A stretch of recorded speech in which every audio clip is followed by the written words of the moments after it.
Sylvane, on le disait tout à l'heure, vous êtes auteure, réalisatrice, productrice. Et alors, ce qui est fantastique, c'est que vous avez à votre actif plus de 200 documentaires, interviews. Vous êtes spécialisée notamment dans les interactions entre la musique, le mouvement, le tango et bien évidemment le cerveau. Une autre approche que nous souhaitons vous faire découvrir aujourd'hui. Et comme je le disais, vous parcourez le monde.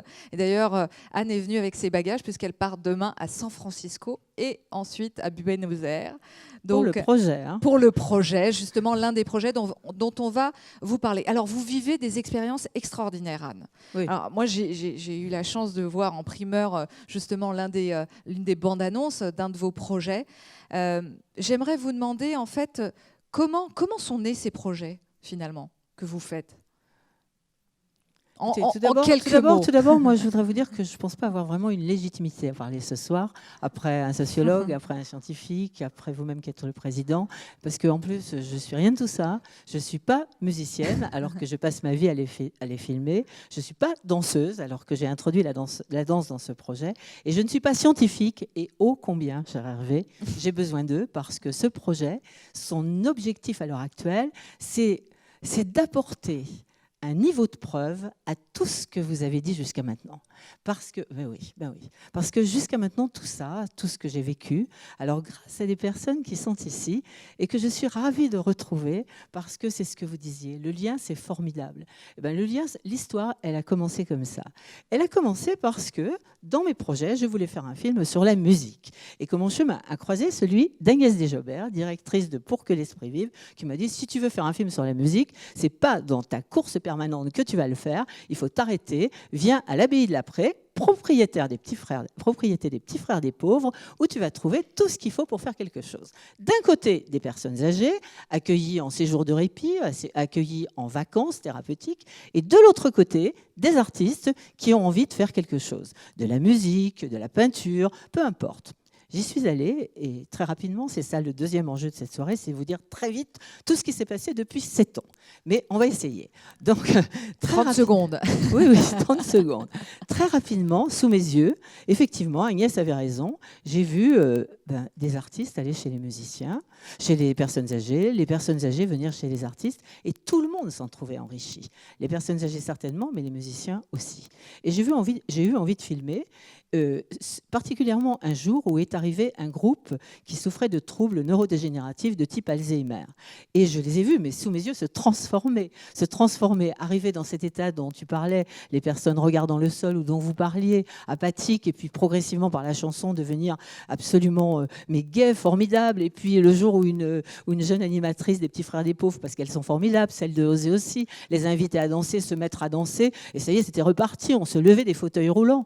Donc, j'ai eu envie de faire un projet en introduisant à l'abbaye de l'Après, ce qui n'avait pas été fait jusqu'alors, une danse. Parce que je me suis dit, c'est tous ces gens-là qui réagissent à des musiques qui sont en quelque sorte des vibrations dans le cerveau, sont capables de faire vibrer leur corps jusqu'à se lever, jusqu'à danser. Il doit y avoir un truc que je ne comprends pas. Donc j'ai demandé à Agnès, tu penses que ce serait possible d'introduire le tango dans une abbaye ?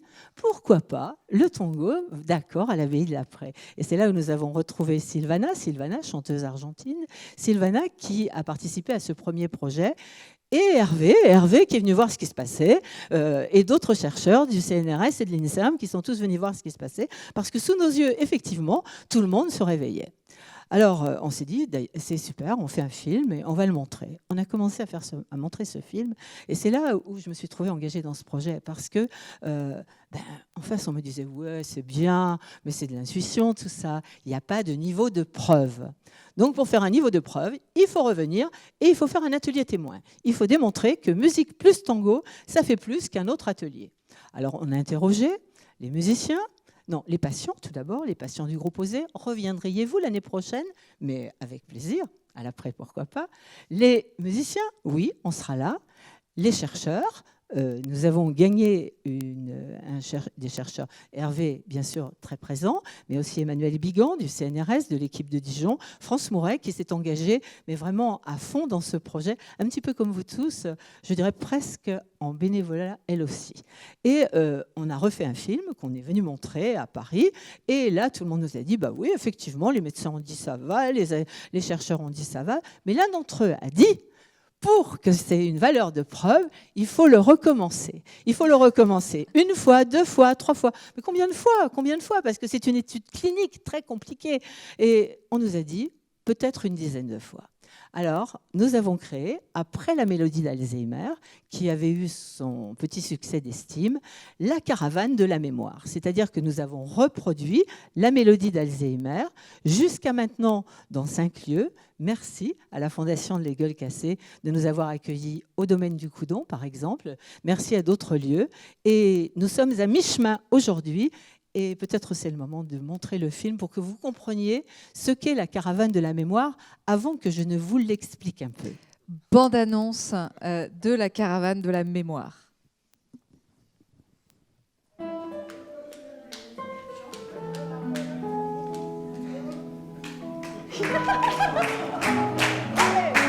Il reste en fait beaucoup de choses à faire dans le cadre de l'utilisation du tango pour les personnes âgées présentant ou non des syndromes démentiels.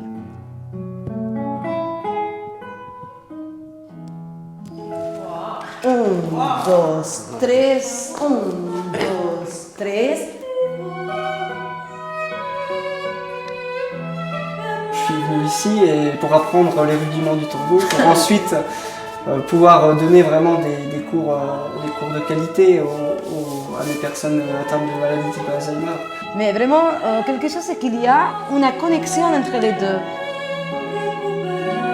Tu vas les transmettre ça pour que les infirmières puissent travailler avec les personnes âgées, quelques pas de tango, au lieu de lui donner beaucoup de médicaments. Et vous dansiez quoi comme type de danse? La valse?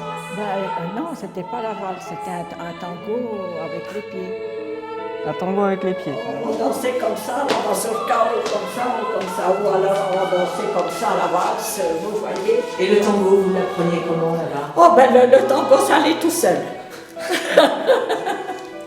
Dans cette danse, je découvre des éléments très précis sur lesquels on va pouvoir travailler, qu'on utilise d'une manière analytique en rééducation ou parfois en gymnastique. En arrière, ça c'est en avant. Ça c'est en avant des principales. Tu n'as pas besoin de la forcer. Tu marches et l'autre marche et on marche ensemble.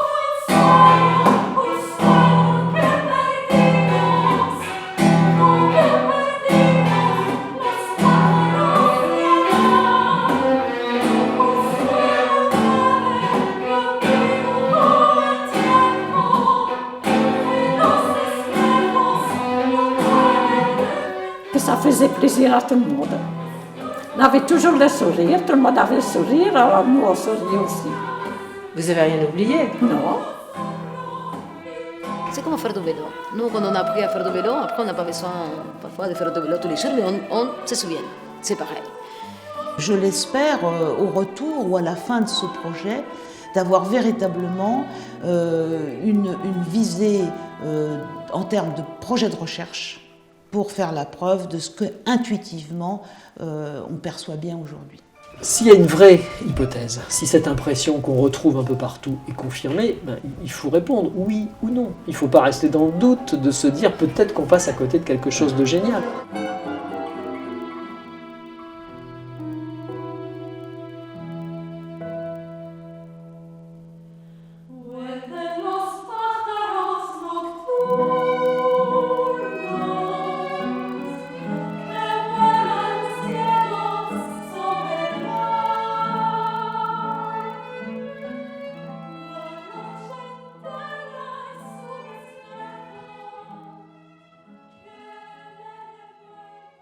Alors ce projet, aujourd'hui, qu'en est-il? Alors, la caravane de la mémoire, c'est dans le suivi de ce qui a été fait jusqu'à maintenant, le développement d'une série d'opérations qui doivent qui doivent conduire à permettre de changer la prise en charge de la personne âgée. Voilà, à la changer, à l'améliorer. Alors, comment ça se passe ? Développer une caravane de la mémoire quelque part, ça, on l'a trouvé sur le terrain parce que ça n'existait pas. Ça commence par une formation au tango thérapeutique donnée aux animateurs, aux aidants, aux soignants, aux bénévoles, à tous ceux de la maison qui ont accepté de nous accueillir. Parce que ce qu'on ne veut pas, c'est que cette caravane de la mémoire, s'installant dans un EHPAD ou un autre lieu, soit un feu d'artifice. Et qu'une fois qu'on est parti, eh ben, le tango, c'est fini, on n'en fait plus. Non, donc les personnes viennent se faire former et ensuite, on retourne dans le lieu en question pendant 13 semaines. La première semaine, un chercheur vient et fait des tests à la fois moteurs sur les pieds en mettant des capteurs. Il teste les mouvements devant, arrière, sur le côté. Des tests qui sont donnés aussi aux familles, qui sont donnés aux aidants, sur les personnes qui ont accepté de rentrer dans ce projet. Bien sûr, j'ai oublié de vous dire qu'à chaque fois qu'on vient dans une maison, il y a toujours une moitié du personnel, des patients qui sont choisis, qui font du tango, et une autre moitié fait de la gymnastique pour qu'on puisse comparer. Et ensuite, ce chercheur a fait ses premières mesures, a testé les personnes qui ont accepté de venir après qu'ils aient signé ou fait signer les droits à l'image, etc. Et ensuite, les soignants, ceux qui ont fait la formation, commencent à apprendre le tango, à danser le tango avec les personnes qui sont dans l'EHPAD. Et une fois par mois, vient Sylvana ou une danseuse ou d'autres personnes booster, regarder si tout se passe bien.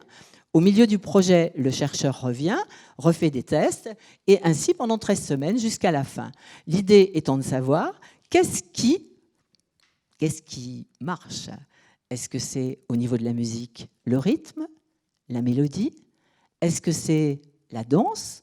Ou est-ce que c'est ce dont vous parliez, l'empathie ? Un petit peu des trois, certainement, le triangle vertueux. Alors, cette caravane s'est déjà déroulée dans 5 lieux. Elle est en ce moment, cette semaine, on l'a lancée pour une centaine d'ateliers en France. Et je pars demain, vraiment, à San Francisco, pour des raisons qui seraient trop longues d'expliquer ici. Mais à Buenos Aires, on comprend très bien, c'est parce que là-bas est né le tango, pour essayer de comprendre pourquoi le tango ? Parce que c'est la question que vous allez me poser si vous posez des questions. Pourquoi le tango ? Pourquoi cette danse est plus qu'une autre ? Et d'ailleurs, gardez la question pour la fin. Voilà. Comme ça. Donc en fait, la caravane de la mémoire maintenant est partie dans 7 lieux en France. Elle est partie pour une étape à San Francisco et une autre à Buenos Aires. Le but étant de permettre à France Mouret et ses 2 chercheurs associés, Danilo Spada et Julien Bourrelier, de publier une étude qui permettrait peut-être, comme l'ont publié les gueules cassées, de donner plus de tango et moins de médicaments. Merci beaucoup, Anne.